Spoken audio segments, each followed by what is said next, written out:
Hey everyone, today I'm going to be telling you how to send money from Wise to GCash, so make sure you watch till the very end to understand the entire process step by step. At first, head over to your Wise account, just like so, and then what we are going to do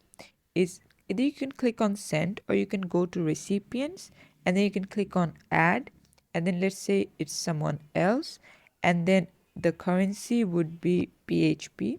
since it's Gcash, and then you're going to click on e-wallet and they're going to put in their name and then e-wallet, which should be Gcash, and then their Gcash number, recipient country should be Philippines, city, recipient address, postcode, everything, and confirm it to add them. And once it's added, it's going to show up here. So all you need to do is click on send,